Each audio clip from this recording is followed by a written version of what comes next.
Okay, welcome back for another week of our Enneagram study. And tonight we're focusing on Enneagram ones with a little bit of a detour into understanding how we can use the Enneagram in our relationships.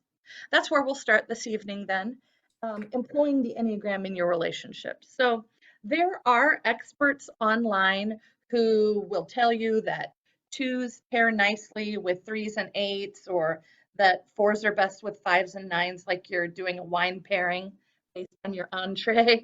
Um, but the teaching that I really cling to is the one that says any two people can be reconciled as long as there's a focus on improving your health and acting in good health. Um, and that's inner health that we're talking about. So, no pairing is particularly blessed, and none are doomed when we're informed about each other's triggers, fears, and motivations of both parties. And instead of weaponizing them against each other, we handle them with care and encouragement towards growth. Because at its core, the Enneagram is a tool for understanding perspectives and how we see the world and experience life, understanding what makes people who they are. It's also a natural tool for identifying base motivations and fears and predicting or avoiding or lessening potential conflicts. Where you once might have said, "You never stand up for me," to your partner, when you understand that he's a nine, you might say, "I understand that setting boundaries is hard, but operating without them is causing ongoing conflict for many. So, how can I help you make a plan for having a tough conversation?" Where you once might have said, "You always bulldoze me to get your way." When you understand that your friend is an eight, you might summon some extra fortitude to hold your ground, and not in a punishing way, really, but because you understand that strength and confidence is what the eight trusts and expects. Now you know that she's a one. You also know that your mother is punishing herself with undone or poorly done tasks, and that she would welcome planning for some fun later in the day after a solid morning of everyone pitching in to do their assigned tasks. Now, when both people know the Enneagram, it can change the way you discuss life. When your five is in a demanding season, you can ask them what kind of recharging they need and let them know what kind of connection you need, and make a plan together for how all needs will be met, so that your five can strategize for another interaction and plan to have the energy in reserve to follow through. When your four is angsty about not fitting in with a group, you will recognize that their uniqueness is what makes them the one unicorn in the herd, and you can affirm their authenticity and their strong sense of identity, and they will feel seen and loved for who they are.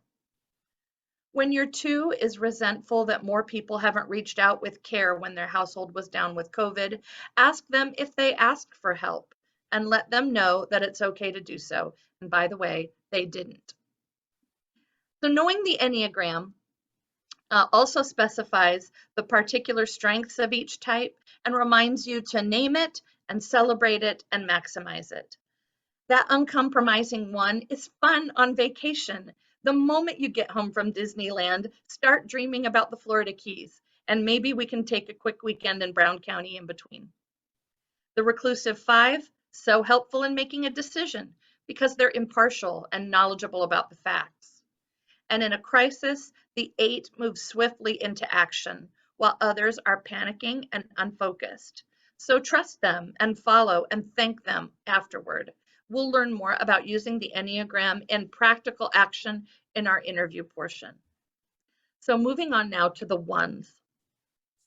Let's get us in the right headspace to learn about them through our interview and in the spiritual practices. The common characteristics of the one, who is often named the reformer or the perfectionist, because they're always looking for ways to improve. The common characteristics are that they are ethical and dedicated and reliable.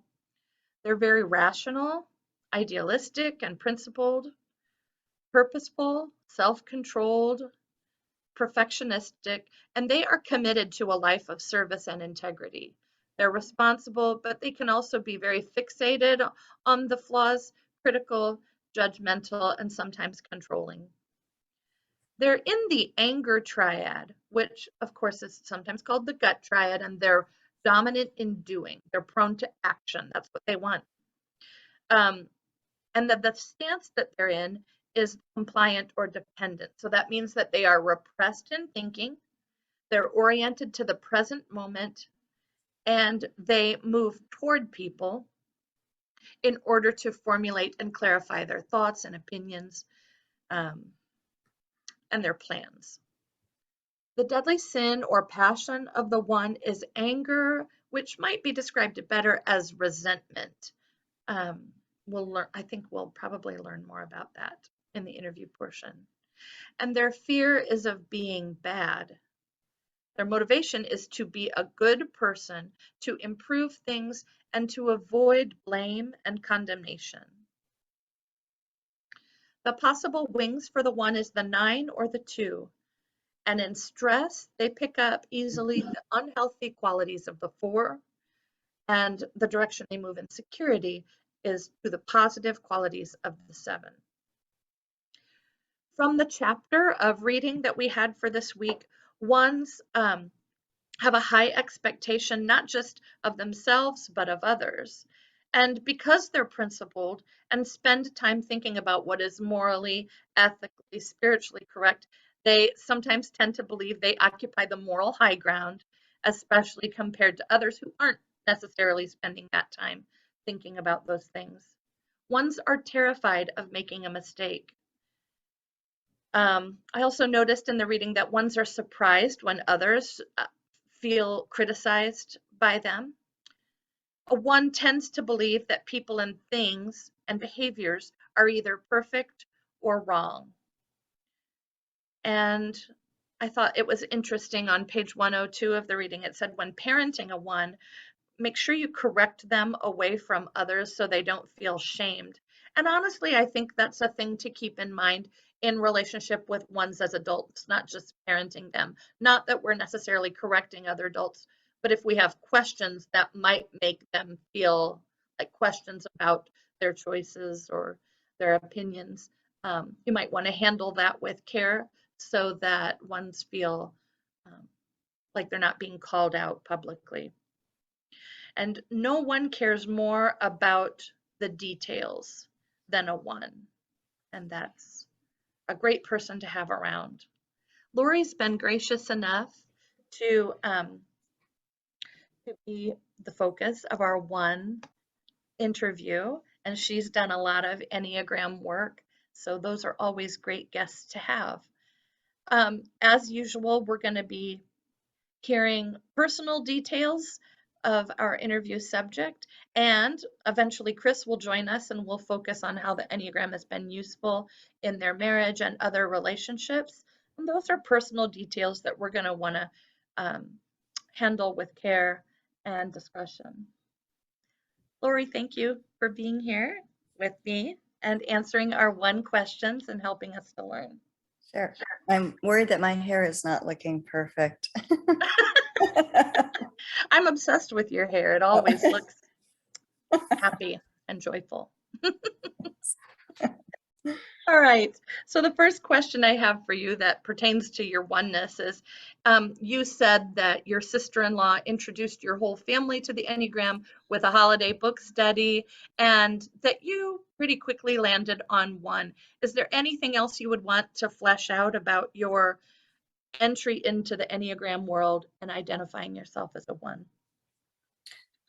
I have been thinking about this, and I think it's just really interesting to me, who has read a lot of self-help books, a lot of personality books, just how impactful the Enneagram felt right away. And I don't know if it's because I felt so understood when I read that chapter about the 1, that it was, okay, well, this is how I'm made to be, that I'm this way for a reason. And I think because I saw right away just how it helped Chris and I understand each other better, that I was interested in going deeper in it. But like looking back, it's interesting to me how quickly the book affected me and how deeply. Do you recall a particular thing in the one chapter that made you say, "Oh, that is what I identify with"? I think the inner critic. Um, I obviously related to the planning and the details, but just talking about the inner critic, it's just that voice in my head that's always telling me you should do this or you need to do this better. I just remember being so surprised that not everybody had that. Yeah. Um, We hear that a lot, don't we, from other yeah. ones? Okay. Um, how do you see your oneness as you look back at your childhood? So it was always important to me to be good. I remember getting in trouble one time when we got home from the mall, and my mom was just upset at how I had behaved at the mall. And I think every time we went to the mall after that, until I was a teenager, probably, I would ask her during the trip and then on the way home, was I good? Was I good at the mall? Oh, So it was very important to me. I think it was very important to my parents too, that I was good. We lived with my grandparents. My mom and I did for a year when my dad was in Japan in the service. And I think my mom was a young mom and living with her parents. I think it was just really important to her that I was good, that I was not, that I did not cause trouble in my grandparents' house. And so I just knew from a young age that it was important for me to be good. and being a preacher's kid too, did that impact you growing up with high standards for behavior? Yeah, I do think. I mean, I was older by the time I became a preacher's kid. I was in seventh grade. Oh, Um, but it was still important, you know, that I live up to certain standards. I remember being so mad that I wasn't allowed to mow the church lawn in my swimsuit. And and I don't know that I would let my daughter do that, but my mom just said, no, people are looking at you. It's important that you're dressed modestly. So yeah, there were standards that I felt I had to live up to. I was probably more angry about it as a teenager though. oh, sure. All right. Tell me about your desire or need to fix and improve. Is it difficult for yourself or others to meet your expectations? Mhm. Um, so no, it's not typical for others to meet my expectations. It's something that as I grow and mature and understand my oneness, that I am really working on. Um, I feel like it's very common for me to come into a room that my child has cleaned or my husband has cleaned and to see what they didn't do that met my standards, or that didn't meet my standards. And so I have to work really hard not to point that thing out right away. Yeah. Um, so the passion of your type is anger, and you've shared a little in the past that this was news to you. So what do you want us to understand about ones and anger? As I look back, I'm really not sure why this was so surprising to me, because now that I recognize it, I can see how it runs through my life. Um, but I guess I want people to know that that often is my first response, that resentment or that anger, but it's often turned in on myself. So if I am angry or critical and show that to someone else, then I turn it on myself and I'm unhappy with how I've acted as a wife or a Mhm. friend or a mother, if I've shown anger in that way towards somebody else. I feel like the anger is much more frequently directed toward myself and decisions that I made that weren't perfect. What's the correct way to resolve conflict with you from your perspective? Mhm. So I think what you said about not doing it in public, to take the one aside, is very important. I would be much more hurt or upset or angry if I felt like somebody attacked me in public. And really sometimes that's what correction does feel like to me, is an attack. So the more gently that it can be done, is also is important as well. Um, kind of approaching it from the side of, you did a great job on this. Have you thought about this? Or maybe next time you could try it like this. I want to improve. I'm always on a course of self-improvement. So a lot of times if people tell me something, I've either thought of it myself and already know that, or it completely hits me out of the blue because I thought of everything and then I didn't. So gently and quietly is probably the best way to approach me with correction. Yeah. So oh, okay. And what are the ways that you manage negative feedback? We know that as an educator, you get feedback at work, and just being in relationship, you get feedback that might be challenging at home or from a close friend. How are the ways that you manage it as a one that's already hard on herself? Mhm. So I try hard as I grow. I try hard to tell myself that there's always room for improvement, that this helps me be better to get feedback. But what I also try to tell myself and the others that I work with is that it's okay to make a mistake, that I don't have to be perfect and I don't have to expect others to be perfect. It's okay to make mistakes. It's okay to do things wrong and then learn from that and try to do better next time. Yeah, Um, it's a big part of learning for all of us. I sort of want to follow up on this um, with a little bit of discussion that we've already engaged in based on a question that we got an email from a couple where someone's trying to discern their type. This is about the negative feedback. So if a person, this question was posed like if a person was looking for validation, had finished a tough project or done a piece of work and was looking for validation from their spouse, and the spouse says, um, that's awesome, honey. Did you ever think about doing this? Or next time I would do that. Um, how would that feel to you as a one who is looking for ways to improve?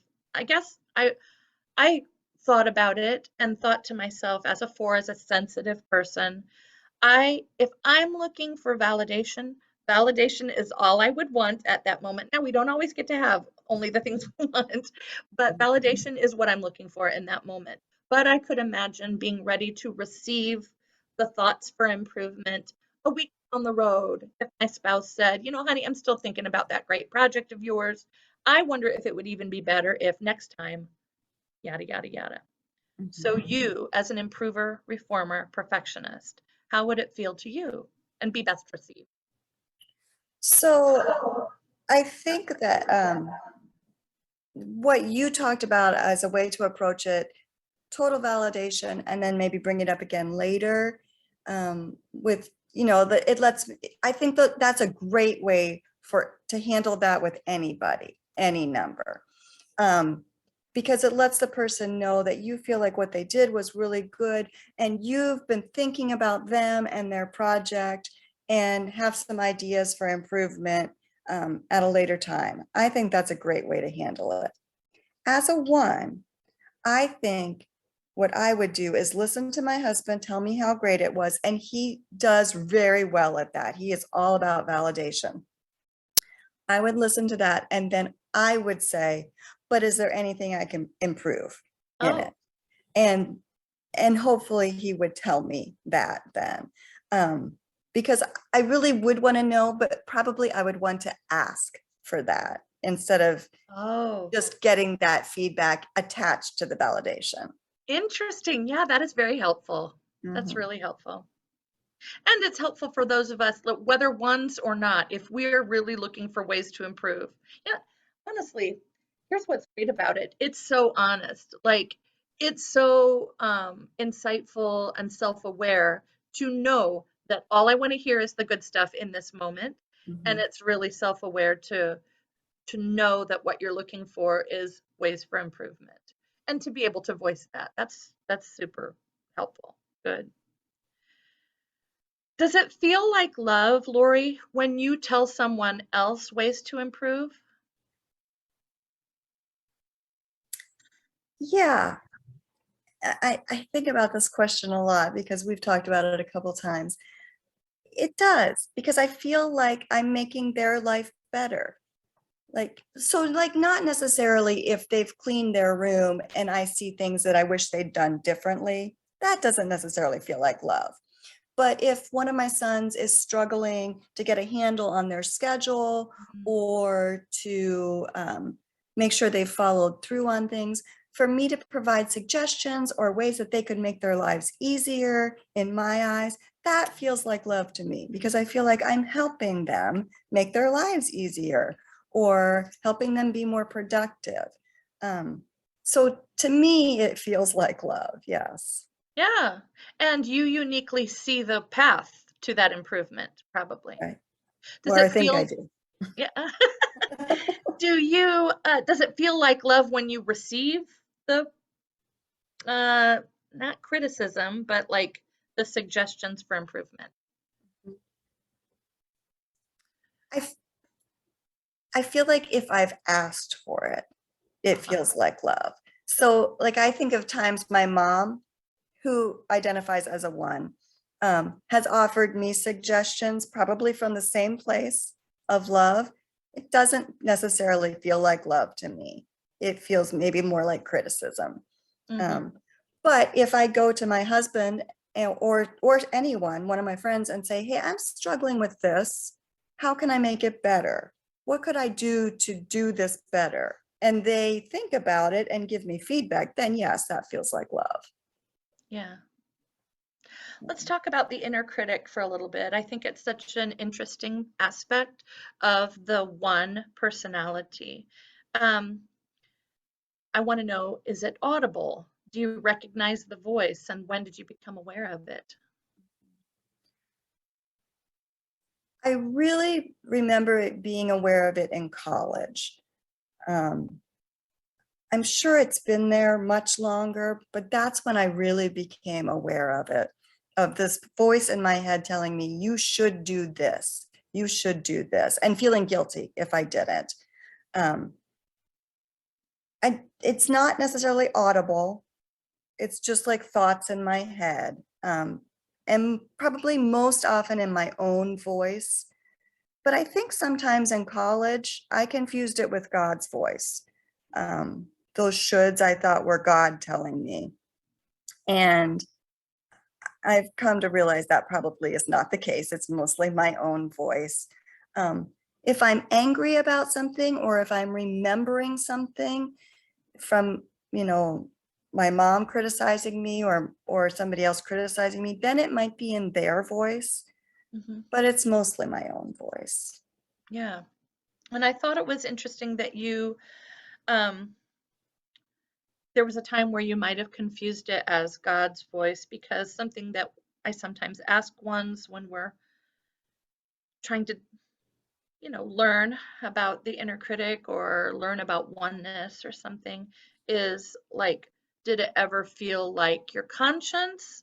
I mean, you thought maybe everybody had that inner critic, and I Mhm. think that we might confuse it with our conscience or with the Holy Spirit, if that's the kind of language or of your tradition. Anything more on that?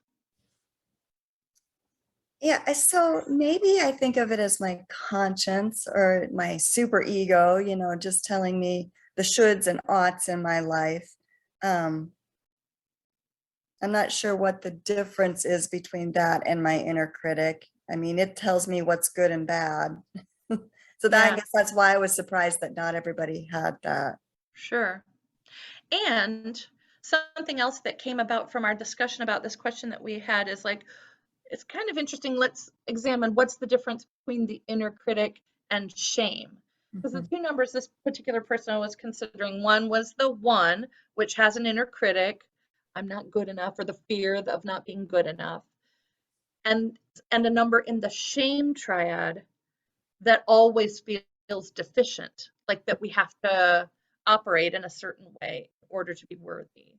mhm, So we talked about it a little bit. What would you like people to know mhm. about or to consider? We don't know, Yeah. we're not experts, but to consider about the difference between the inner critic and the shame triad. Yeah. So I've been thinking about this a lot. I do think there's a difference.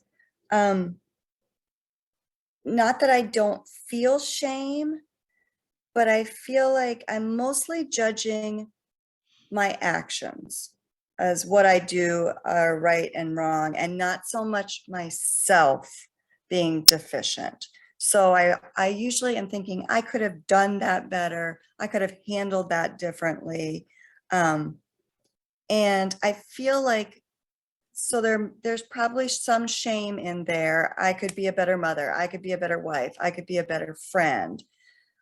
But I think it's mostly based on doing. And I think that it mostly turns to anger instead Oh, of shame. So anger at myself that I didn't handle that better, hmm. instead of shame that I was deficient in that area. Yeah. Um, the other thing that I did consider, though, that as a one in stress, I go to 4. So if I'm feeling stressed or unhealthy, that shame may be a part of that journey. So, I may sit in shame for a particular action or a particular memory when I go to that 4 in stress. But I don't think that shame is the dominant reaction of my oneness. Yeah. So something that we talked about earlier and what I always come back to when I explain about the shame triad is Brene Brown's explanation of it or definition that she differentiates between guilt and shame. Guilt is associated with I did something wrong and I feel guilty about it. And shame is just, I don't know if I'm doing anything wrong, but there's just something wrong with me. Mm, Like we're the wrong thing. So mm. I think that's a good distinction to make. You're focused on an action or a behavior when you're feeling that inner critic. And we can't pinpoint an action or a behavior. We just sort of don't feel good enough. Yeah. Yeah, I think that's a really good distinction because it's almost always tied to something that Yeah. I've done or thought or said. Yeah. Okay. What is your favorite part about being a one? um, well, ones get things done, and ones are reliable. If you ask them to do something, they're going to do it, and they're going to do it well, usually, or to the best of their ability. So while it's not super glamorous or super fun all the time, I do like that people can rely on me. How do you feel about that question? What, I'm not sure. What do you mean? When you started answering it, you sort of had a resigned look come over your face.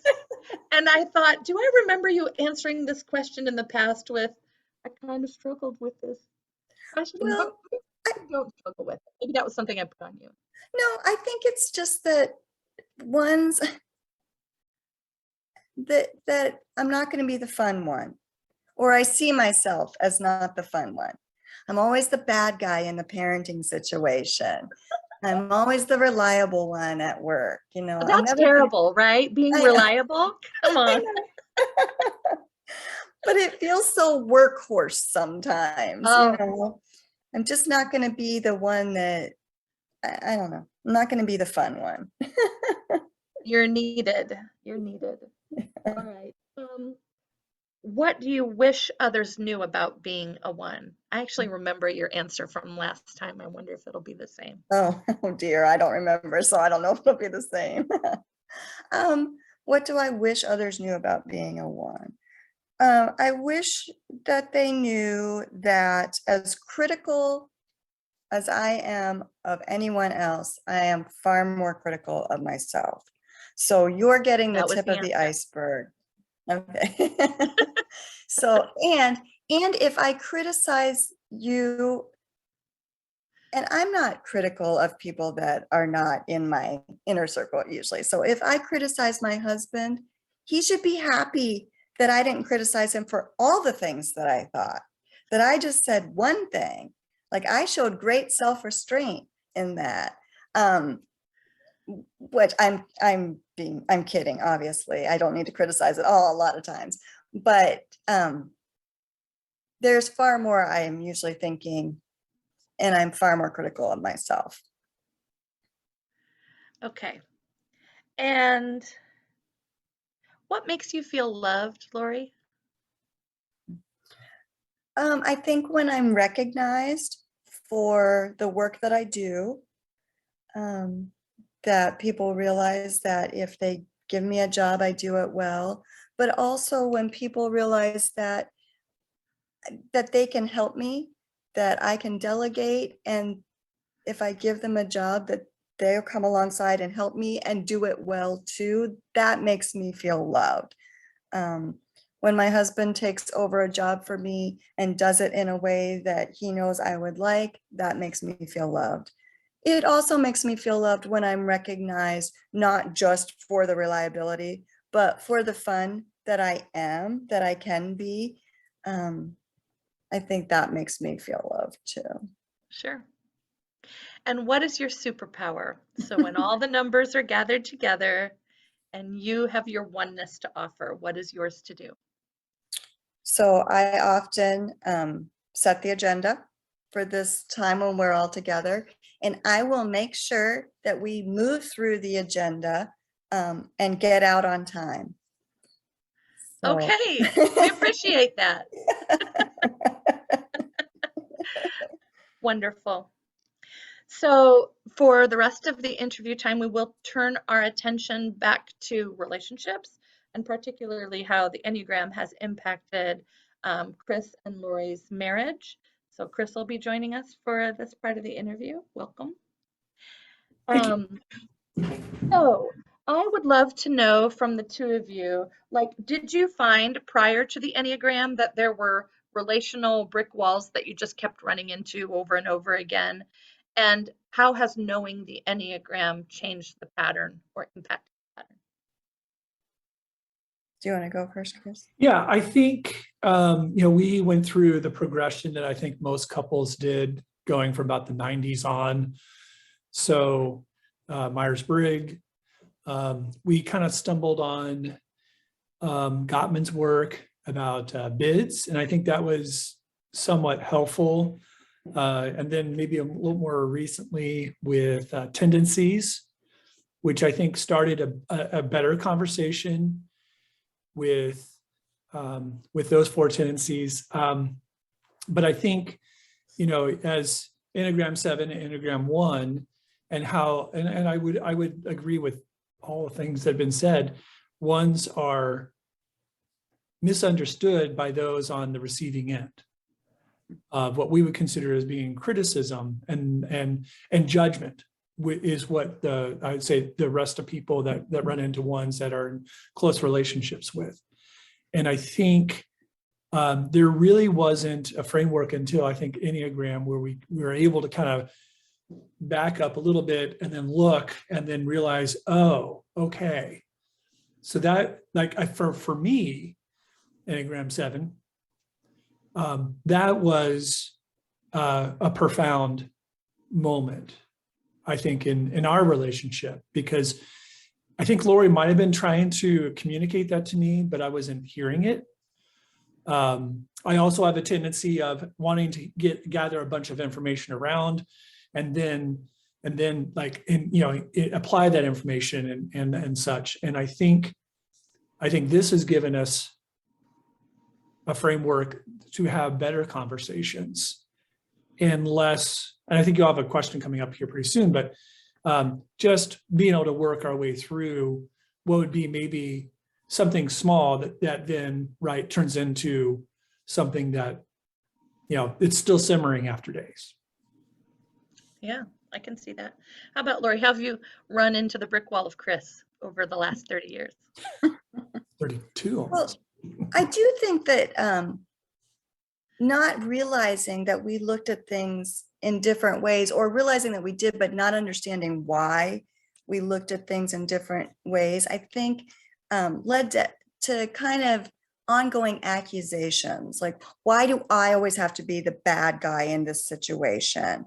And him saying, well, that's not fun. Come on, be fun. Those kinds of things over and over again. And just so creating negative feelings on both sides because we didn't understand why we were looking at the world so differently and not having a language to talk about that, those differences. Yeah, I don't know if I have a question about the language, but I feel like it would be useful to ask, how did you start? Like, I think when I've heard you talk about using the Enneagram in your relationship, just in conversations, you might have said in those early days, that hurts my one feelings, or as a 7, that's hard for me. Do you actually pull your number up in conversation now, or was that just a way to get started in conversation? Oh, I feel like we still use that in Yeah. conversation.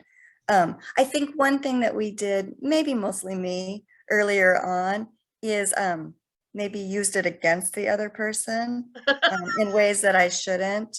Well, I know that's what a 7 thinks, but I think you need to get over that. Those kinds of things. We try not to do that as much. Sure. Yeah. Okay.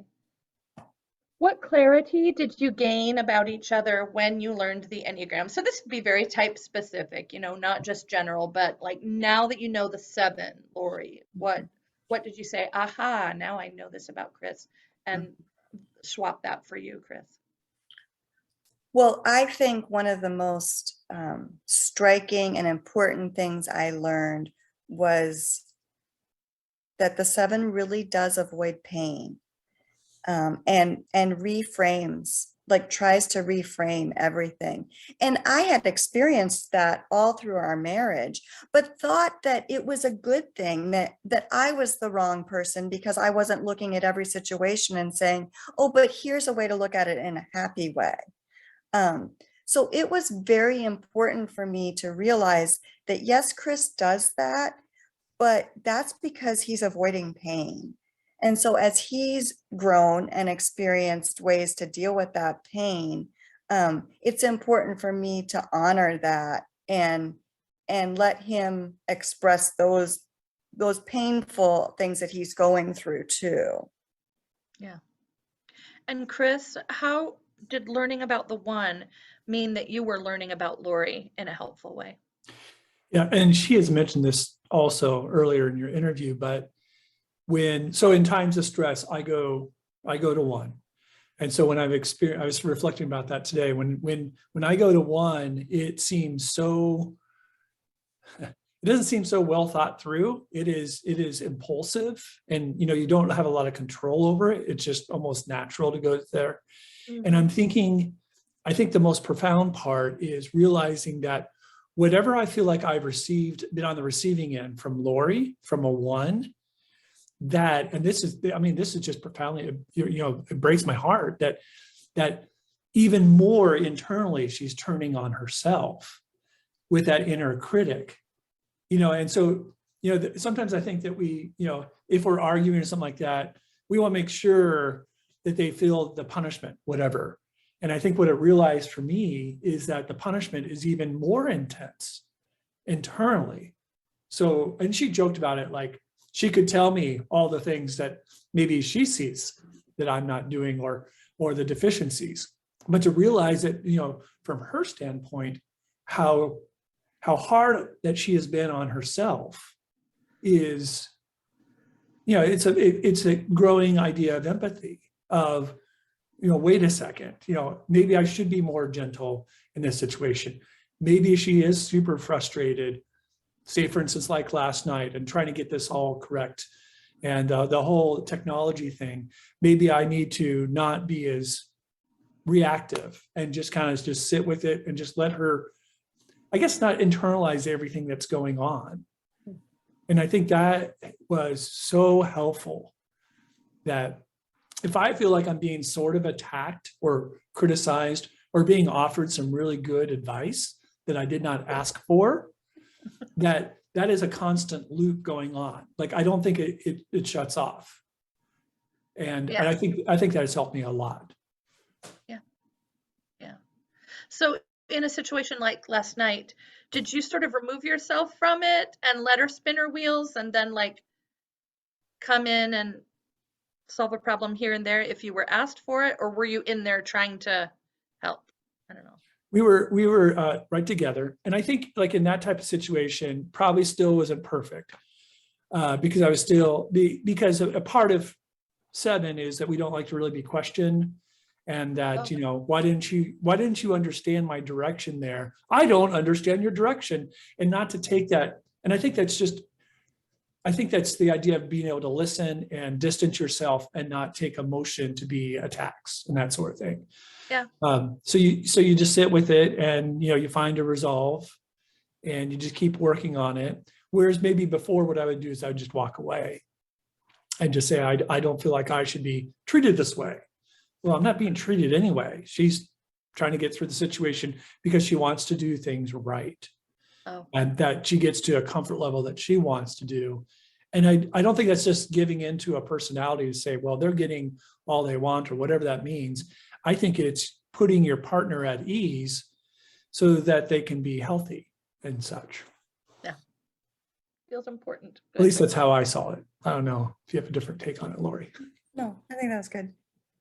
So that leads us right into, how does the Enneagram change the way that you conflict, change the way that you communicate and the way you give and take? I think it makes it much more likely for us to say, this is how I'm seeing it, and be able to express myself, but then ask Chris, how are you perceiving this? Or what do you see in this situation? I think it makes it less likely for us to attack each other based on personality or on Enneagram type, but to try and see what the other person might be seeing based on their Enneagram type. And Chris? Yeah, and I think like even in that example, I don't know if this is accurate, Lori, but I think knowing that I'm feeling repressed, I'm still struggling on, if she turns it into more of a feeling sort of thing, and I feel that resistance, then I just know that maybe I can say, and she's told me this a couple times, I might just need to say, I need to put this on pause so I can process, and then make sure that I bring it up again, or that I say, okay, so just give me an hour or so to process, and then we can come back to this conversation. Yeah, we found that to be very important, because I feel like, I don't know if this is a 7 thing or a Chris thing. He might tell me he needs to process, but that's a way for him to avoid. Oh, And so if he tells me I need to process, but we'll talk about this again and in a specific time, then that is meaningful to me, because I know that I don't necessarily need to bring it up again. Where in the past I would have had to bring it up again and then been angry about that. And he might not have processed it at that point anyway. So I feel like he's trying really hard in that situation, both to process and to let me know that he's going to bring it up again, because he knows that's important to me. yeah, that's good. Well, that sort of goes along with the fourth question that I gave to you as a couple. So I'm interested in exploring an idea that we once talked about before. So does the Enneagram cause you to be less irritated with each other at times of conflict, or to make conflicts not happen as often, or to like help you resolve and move on faster? And I think that any of those answers probably happen for people and probably happen for you, but which one do you resonate with, I guess? Yeah, I would say like the option B, like sometimes we would say, oh, well, there's no more conflict. And I just know that there's going to be conflict. That's just the nature. I would say that's probably the nature of how we see things. So, but I do think definitely C, I think there's a little bit more understanding and probably a lot more grace, a lot less labeling and superimposing on the other person. That I think that the period of time that we go, if we say not talking or whatever, is, I think it's a shorter distance. Or we might be able to go ahead and use some type of variable or some type of language or words to really kind of leapfrog through what we would just normally do when we would just go apart and then stew, right? There's one thing to say about stewing, but there's another part of saying, well, we know what's going to happen here, but is there a way that we can just still, physically, we probably still feel like in the fight flight mode, but maybe in our thought process, we can kind of get through the transition a little faster. Good.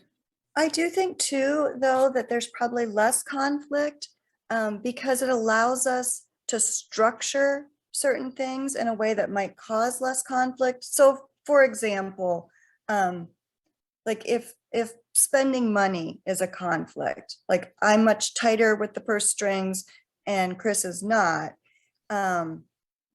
knowing that if we both have an allowance that gets put into our accounts, direct deposit, and that money is yours to do with whatever, no questions asked, that helps us a lot not to have conflict. That's his money, and however he wants to spend it, it's up to him. So we've been able to like structure a situation that might have caused conflict before that just isn't a problem anymore. I find that same thing. Thank you. So the two of you share a line, and Chris, you mentioned that before. So Lori goes to 7 in health, and Chris, you go to 1 in stress. And that doesn't mean that healthy looks like Chris and unhealthy looks like Lori, because some people, myself included, 4s. 4s are trying to get you, Lori, in the health. So how do you recognize that in each other in a certain way? Not every couple will share a line or like have a wing that's in common or anything like that. But for those who are uniquely connected through the Enneagram, how is that helpful? I can't imagine that it's anything but helpful. What would you have to say about it? Well, it makes us have fun vacations because I definitely move towards 7, especially on vacation. But I think overall, like the more healthy, the more relaxed I am, the more I can move toward my fun side and my 7 side.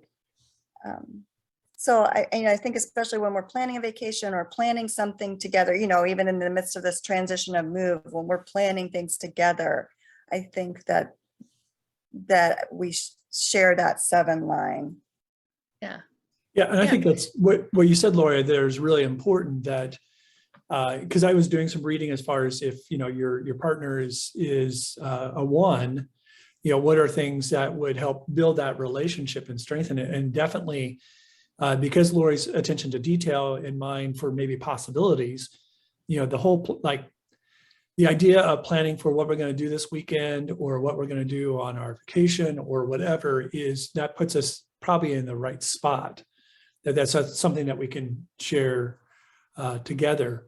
The one thing that I was thinking about recently, and I'm just testing out this theory, I haven't really talked to you about it, Lori, but I'm also thinking in terms of if I know that Lori is in Sevenville, as she says, fun, where everything's fun, I also need to remember that that's not a permanent dwelling place. And so she picks up maybe what we say the more positive qualities, but the reason why I like Lori and love Lori so much is not because she's a 7, because that's not what our relationship needs. I also recognize that there are such wonderful contributions from one that also makes her healthy. You know what I'm saying? So it's not like, oh, I'm waiting for her to be happy, and so she's being really jokey and I'm going, where's this woman? But I'm also realizing that she must be at such ease right now, and the inner critic is maybe not echoing so much that she can express, right? There's a little more freedom there. Yeah. And that's something I'm kind of processing too more recently, that she's not healthy because she went to 7 and that's where she needs to stay. You know what I'm saying? And that somehow she's moving away from a oneness. Yeah. But definitely we see that, honestly, we do see that when we're on vacation. We see that more on vacation than when we're at home on a weekend. Well, and this is a good time to shoehorn in. I can't believe it's so significant to me about the one that I can't believe I didn't put it in the teaching portion, that it's actually really important for ones to have regular time away from home wherever they have responsibilities, because that is what will silence the inner critic, is not having the responsibilities. So time away is important for the ones. Yep. All right.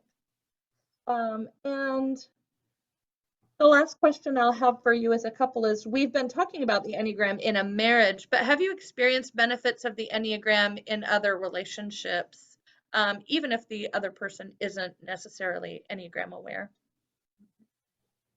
Well, I mean, they are at least Enneagram aware, but definitely with our sons, knowing what they think that their types are has helped us know better how to relate to them, to know that they don't look at the world in the same way we do, and to realize that things that, like I've said to Colin, may have been hurtful to a 4.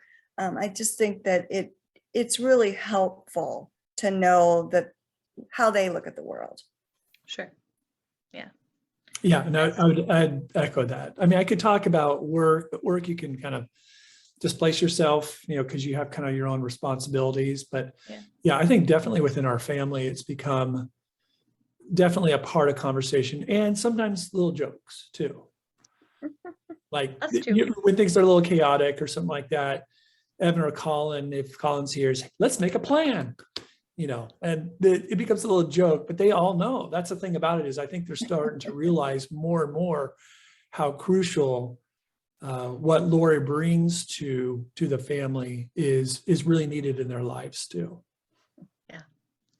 Now, my last question is just for Chris, because I know we're getting back into one content after this. So I want you to help us make the transition.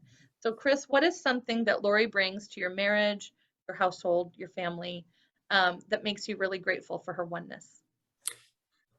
Well, and we were just talking about family, and I can tell you that ones, I think, also like things that are predictable. And so from very early on, we started these traditions, and Lori did that with the thematic birthdays and such. And there's got to be a birthday cake in whatever form it's going to be in. And I think the boys have been able to look back at that, and they still want to do some of those things as adults, that to have predictable people in your life that have these shared times together, I think has been crucial for their lives, that they're going to pass on to their children.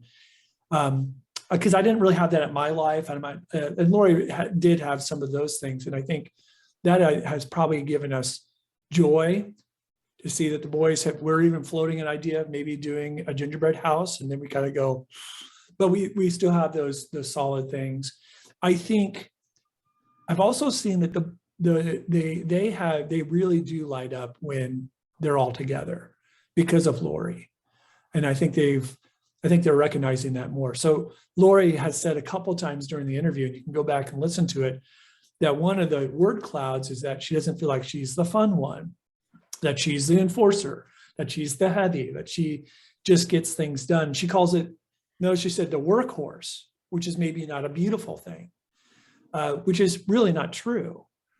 That I think all the people that have spent the most time with her, me and her sons, have seen that the one, Lori, as we'll identify her, has brought us something constant that brings us back together.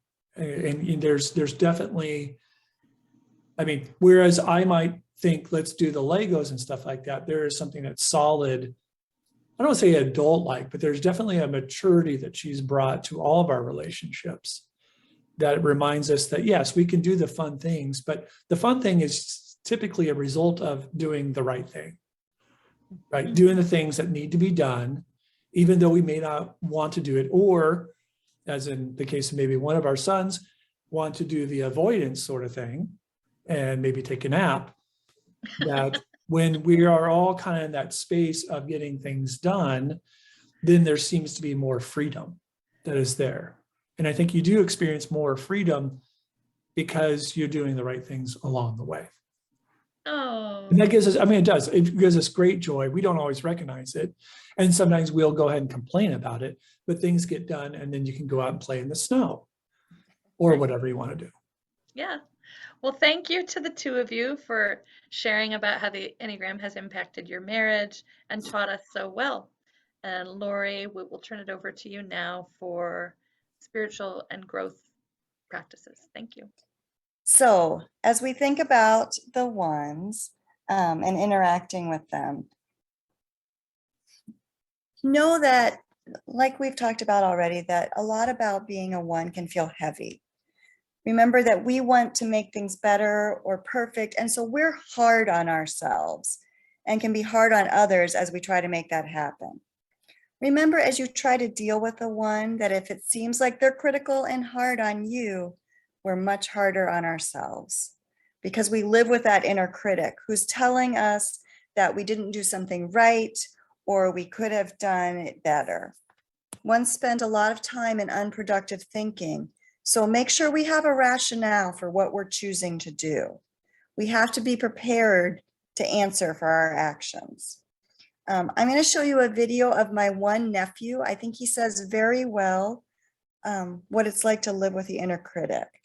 So I experience the inner critic as someone that's very much like external to me. Like I imagine this person, like this really like cynical and critical person that's just kind of like paying really close attention to what I'm doing and then like pointing out problems with it.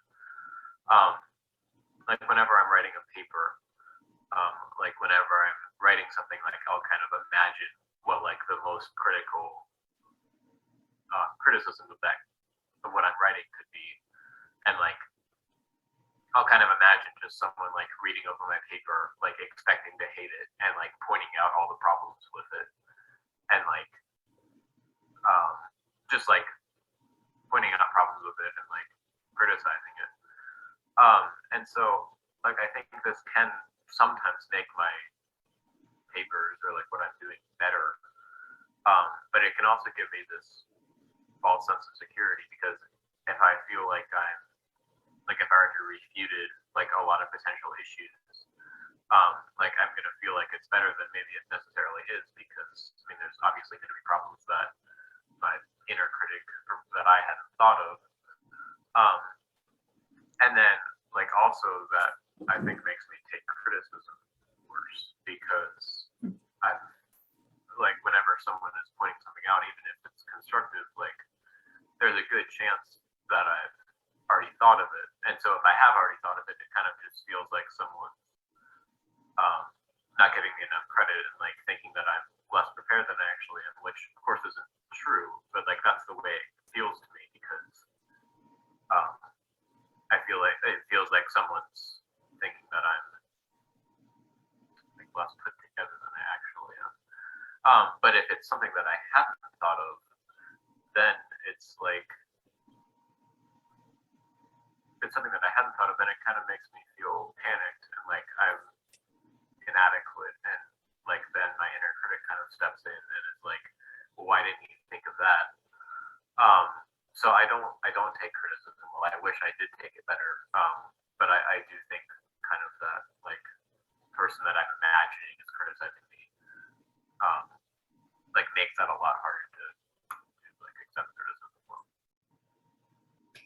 So ones want to make things perfect or make things right. We're the reformers, and we take that title seriously. We want to make the world right in addition to ourselves. We may not be perfectionists in every area of our lives, but the areas that we choose to be perfectionists in, we work hard at those. And we can't be perfect. And when we can't be perfect enough, there's anger. Mostly we feel anger at ourselves because we didn't do something well enough. But that's not to say there's not enough anger to go around if others don't cooperate with our vision. Know, though, that if a one gets angry or frustrated with you, while that doesn't make it right, know that they are most likely also turning that anger back on themselves to say, well, I didn't handle that right. I'm a terrible parent. I'm a terrible spouse. I'm a terrible friend. Fill in the blank. So yeah, it can be heavy to be a one. We need people around us to remind us that we're good and help us to not be so hard on ourselves. But also know that we're not always critical and heavy. We often also have a good sense of humor and appreciate fun. So in a spirit of fun, I'm going to show you another video, a more lighthearted video that gives some really practical ways of how to love your one. If this video feels silly or unrealistic to you, I can't stress enough how seen I felt when I watched this video.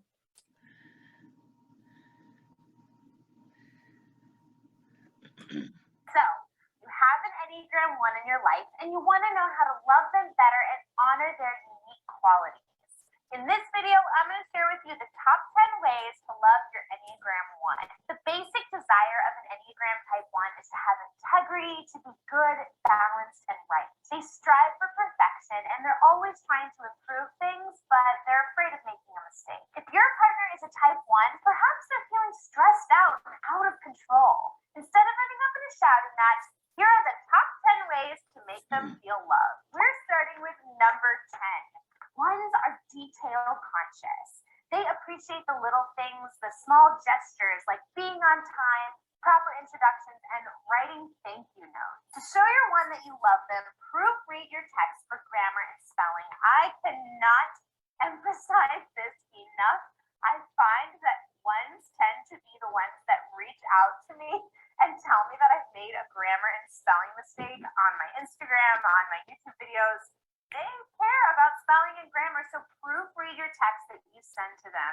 There is a huge difference. It is very important to know the difference between there as an adverb and there as a possessive pronoun. Just saying, your one will thank you. Number 9, if you guys live together, keep your shared space organized, decluttered, and clean. Ones desire a beautiful space that promotes peace in their inner and outer lives. So put your laundry away after you get it out of the dryer. I see you. I know that you leave it in a chair for like 2 weeks and it gets all wrinkly and then you just throw dirty clothes on top of it and end up washing it anyway. So put it away the minute you get it out of the dryer. Number 8, be eco-conscious. Start a compost bin if you don't already have one. Wash thoroughly all of your recyclables and sort them properly. Gifts along this line would be mats made from recycled materials, a worm farm, a thrifted coffee table. You get the idea. I'm sorry, I can't get over the fact that there are worm farms, but I'm sure that there is a one out there who would really appreciate a worm farm. And if your one really isn't into saving the earth, that brings us to number 7. Support a cause that your beloved one is passionate about, because it's very likely they have a few favorite charities and causes. I resolved to save more money this year. I should give to that. I should give to that too. Oh, never mind. Take all my money. Take it. Number 6. As a perfectionist, a one usually has a constant inner voice telling them how to improve things. Try not to tell them that something is good enough. Instead, ask them how you can help make it better. Number 5. Learn all you can about the Enneagram types. Hot tip, subscribe to this channel for new videos every week, all about your Enneagram type and your loved one's Enneagram type. You can learn things like this. Perfectionism is a double-edged sword. Though it makes ones reliable, industrious, and organized, it can also create analysis paralysis. Basically, this means that ones can put off doing a project because they're terrified that they're not going to do it perfectly.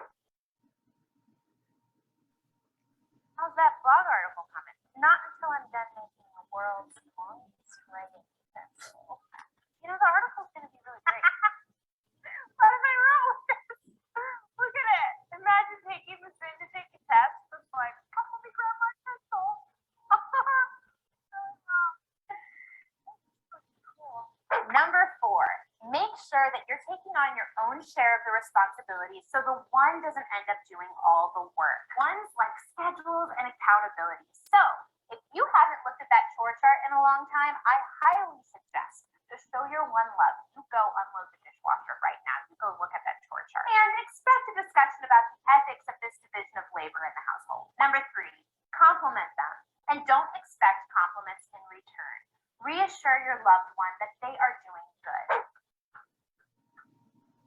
Hey, you know, you're doing a really good job at everything. Thank you. Say nice things to your ones. Number 2, try to be as fair and considerate as they are. Cultivate your character with self-improvement.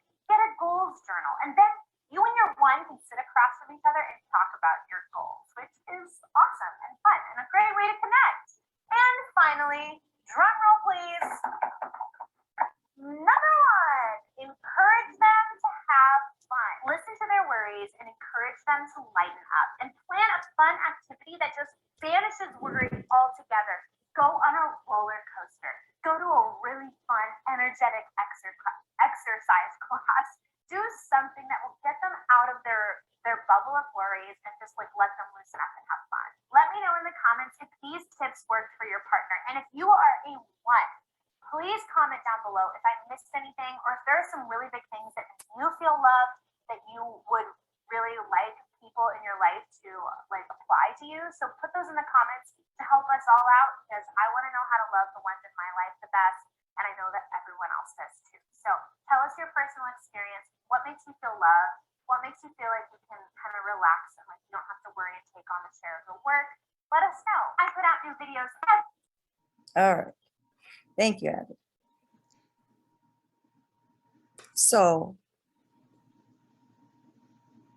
when ones grow, be aware that the inner critic exists. Don't try to ignore it or tell it to go away. Deal with it gently. Let it know that things will be okay and that you have as much right as any other number to make mistakes or not be perfect. Realize that your inner critic is not God. Believe that God sees you as a beloved child. Ones, we are dedicated and responsible. If someone relies on you to do a job, you'll get it done. I don't necessarily want to be known as the reliable one, but there it is. Know that that is important.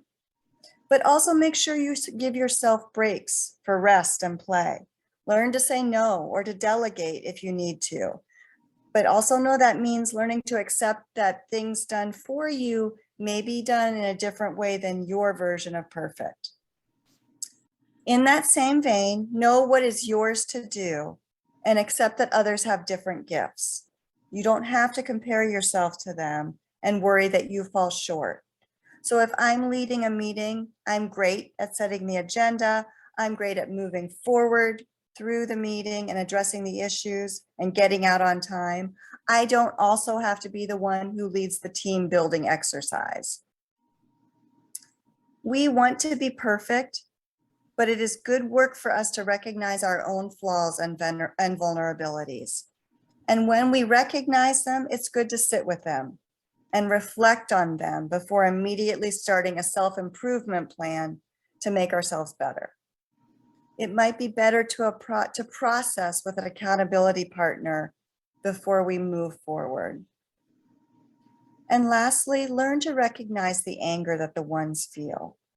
We don't always recognize that anger, and it's an important step in our journey, because then we can learn how to respond to that anger in ways that advance truth, justice, and advocacy. So some spiritual practices for the one. Ones are a part of the body and doing triad. So doing as a part of spiritual growth comes fairly naturally. So making things better. We can serve by noticing something we feel strongly about and working to fix it. We can also benefit by spending time in nature, which gives our body something to do so that our mind can relax and rest. So running, walking, biking, cross-country skiing, those kinds of things are good for the one, to give their body something to do, to let their mind appreciate what's happening around them. Suzanne Stabile suggests something called morning pages, which are journaling. So she suggests every morning writing 3 pages of things, just downloading all your thoughts onto those pages and then throwing them away. I have not actually tried this yet because it sounds so horrible to me, which means I probably should try it. But she says it's just a way to get that unproductive thinking out and then throw it away. And then the last thing is something that I have tried, and these are prayer beads. So it's just a way to kind of like the idea of a rosary, to work through the fruits of the spirit. There's a prayer that goes along with these beads, and it's a way to give your mind, your body something to do and focus on and be productive as you pray. So it's something that I would recommend for ones to try as a spiritual practice. Ones, you reflect the image of God with your conviction of what is right and your willingness to take a stand. You are uniquely qualified to advance the truth by being ethical, responsible, self-disciplined, and fair. Just remember, you don't have to be perfect to be loved. So that is the end of our Enneagram 1s. Thank you for joining us, everybody, virtually tonight.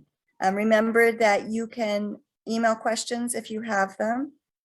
And join us next week as we talk about the Enneagram 2, the helper.